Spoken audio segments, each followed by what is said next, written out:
Hello? Hey, Mr. Moore. Yes. This is Ricky Caruth at Remax of Orange Beach. How you doing? Pretty good. How about you? Good, man. Glad we missed this storm. Yeah, great. Man, I haven't seen the aftermath, but I know it was about as bad as Ivan down here, that hit down here. Uh-huh. Hey, I didn't want to take up too much of your time. I've got you got 1101. I've got 701 listed for 489.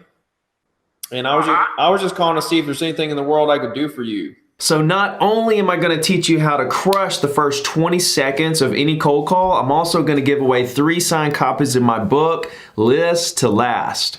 I am what I am today, 'cause I did it my way, nothing y'all can say. What's up, everybody? Ricky Caruth here. Welcome back. If you're new here, welcome to the family. If you haven't clicked subscribe yet, what in the world are you waiting on? I'm making over $1 million a year as a single real estate agent in Alabama, and I'm coaching thousands of real estate agents for absolutely free, teaching them everything in the world that I know in an attempt to reduce the failure rate in the real estate industry. All that can be found at zero2diamond.com. There's a course, a 90-day action plan, and live training sessions twice a month with me right here on this YouTube channel. Tomorrow is our live training session, and I'm going to be making live cold calls. So today we're going to dive into how to crush the first 20 seconds of any cold call, and tomorrow you're actually going to be able to just watch me do this live. There's a link in the description below to make sure that you don't miss this live call session. So let's dive right into this first 20 seconds of the cold call, how we're gonna win, how we're gonna nail it, how we're gonna crush it, how we're gonna actually create and begin this lifelong relationship that we want out of every prospect that we possibly can.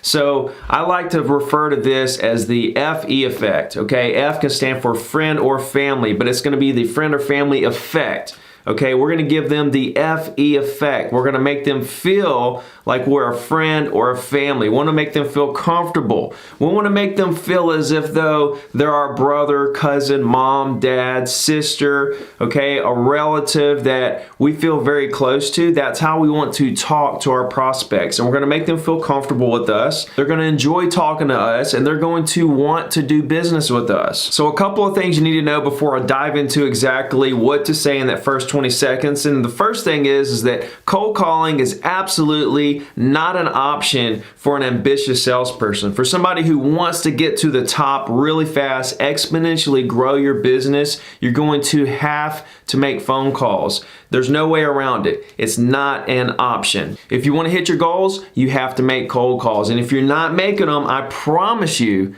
somebody else is out there making them for you. The second thing is cold call reluctance.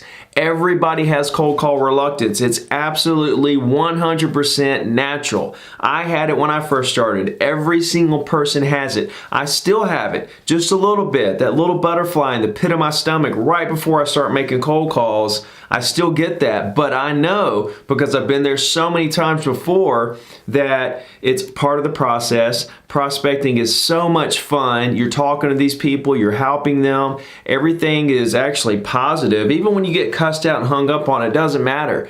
Because the positive phone calls, the people that you run into, that you create those lifelong relationships with and gain those incredible clients for life, makes it all worth it. And I'll tell you what I tell a lot of my students, and that is that if you're unwilling to feel a little uncomfort, to put yourself out there, to at least give yourself a chance to succeed, then you're being selfish. Because you know that making the calls is going to make you successful, but you're not willing to do it because of that little bit of fear, that little bit of unwillingness to feel uncomfortable. And that's holding you back from providing better for your family and providing better for all those around you. The more successful you are, the more everyone around you is successful, and everybody wants you to succeed. So when I ask people what they're scared of to make phone calls, what's their fear of cold calling, they never have an answer.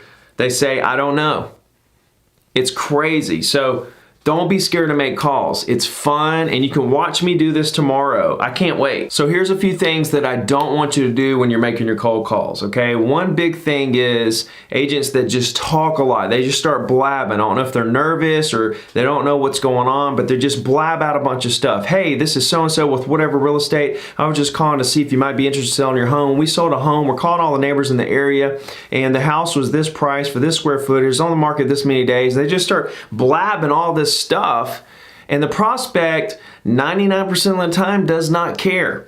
Okay, there's that 1% chance that the prospect you're talking to does want to know all that information, but what we have to do is wait for them to ask that information. They'll let us know if they want to know all that information, and then we can pour it on thick. When they hear an agent talking a lot and not giving them a chance to talk, and they haven't even asked them how they're doing or respected their time in any kind of way, they're just trying to figure out how they can get off the phone, and more than likely they're just going to hang up. So everything you say needs to be short, sweet, to the point, end with a question mark. That's going to require a response from them, and that's going to give you some information to work with to read them. You also want to have a very inviting tone, okay? You don't want to talk really fast. You don't want to talk really slow. You want to talk very calming. Okay, you want to be straight to the point and just have a very nice, friendly tone. Another thing you don't want to do is talk about yourself a lot or your company. Okay, the phone call does not need to be about you, it needs to be about them.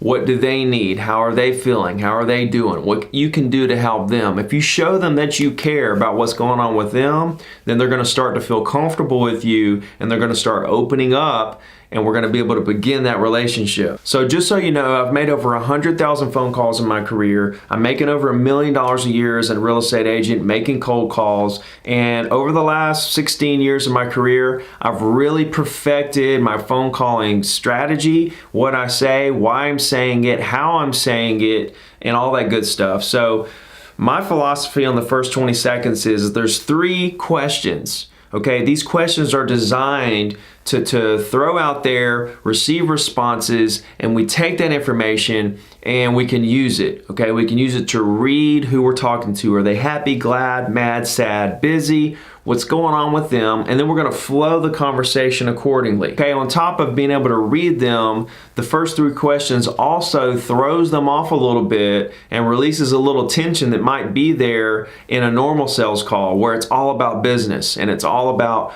you know, what they can do for you. These scripts and everything I'm doing for all my coaching students is to teach you how to find out what you can do for the client, not what they can do for you in terms of a deal or a transaction. We want to know what we can do to help them right now and for the rest of their life. So the first question is, ring, ring, ring, hello, Mr. Johnson?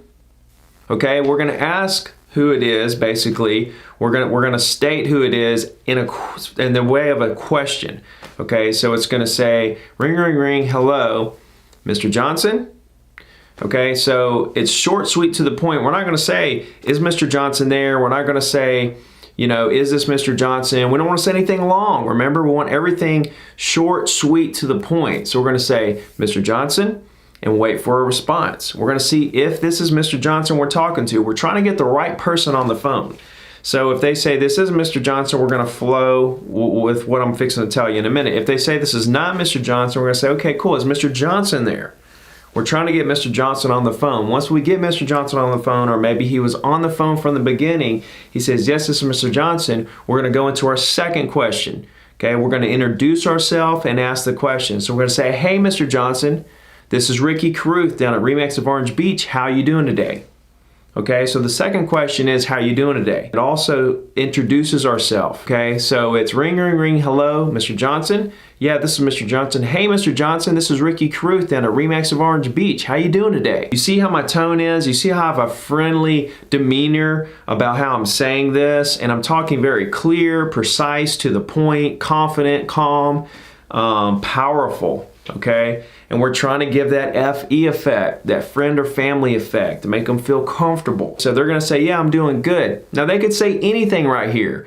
They could say, I'm doing good, I'm a little busy, what you got, how'd you get my number, who is this again? They could say all kinds of stuff, okay? We're going to flow the conversation from there. But once we've established wherever we are in that part of the conversation, we're going to say, I got you. Well, look, I'm enjoying the day. Isn't it gorgeous outside? This is our third question.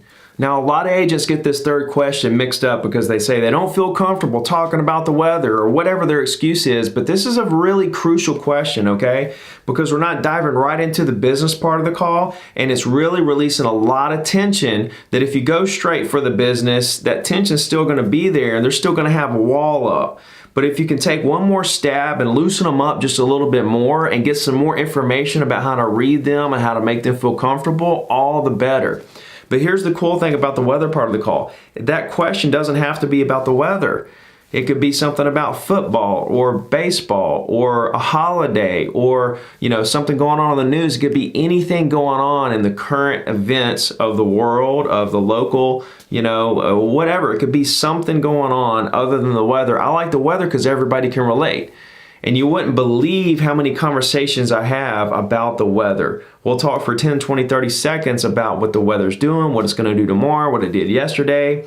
And it really creates a really nice flow for the conversation. So these are the 3 questions. We're going to ask them who they are, we're going to ask them how they're doing, and we're going to ask them, aren't they enjoying the day? And you can tweak this as you go. Tomorrow when I make my calls, you're going to see me using Thanksgiving. Are you ready for Thanksgiving? Stuff like that. I may use that for the first 5 or 10 calls, see how people respond. If it goes good, I'll keep using it. If not, I'll tweak it or I'll do something different. So it's whatever you feel comfortable with and you're getting the right response. Don't be scared to tweak it a little bit. So once we get through these 3 questions, okay, who they are, how they're doing, and whatever that third question is, after that, we're going to have this little conversation about whatever it is, and then here comes the awkward part of the call where there's silence. We don't know where to go.